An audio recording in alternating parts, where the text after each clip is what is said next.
फिर आपसे पूछ रहे हैं अभी हाल ही में भारतीय क्षेत्रों को दर्शाने वाला 100 रुपए का नया नोट किसने जारी किया? तो आंसर होगा नेपाल ने।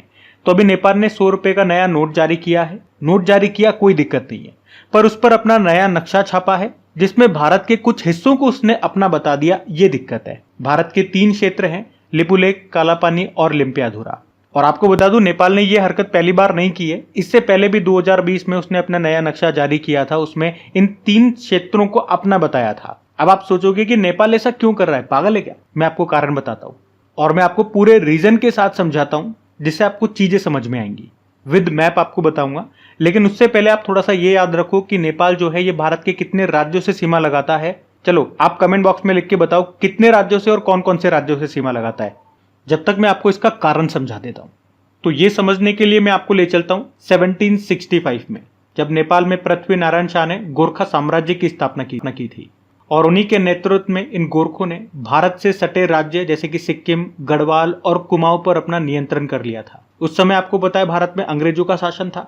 तो फिर ईस्ट इंडिया कंपनी और नेपाल के बीच लड़ाई हुई। ये जो लड़ाई है 1814 से लेकर 1816 तक चली। और इस लड़ाई में आपको पता है कौन जीतेगा? जो अंग्रेज है वही जीतेंगे। तो इस लड़ाई में नेपाल को अपना 2/3 हिस्सा खोना पड़ा था। हालांकि ये वही हिस्सा था जो नेपाल ने भारत से छीन लिया था।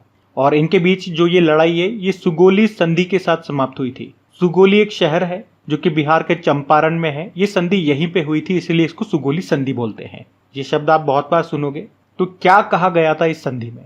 इस संधि में कहा गया था कि भैया महाकाली नदी के पूर्व इलाके में पड़ने वाला जो क्षेत्र है उस पर नेपाल का अधिकार होगा और उसके पश्चिम वाला जो क्षेत्र है उस पर भारत का अधिकार होगा।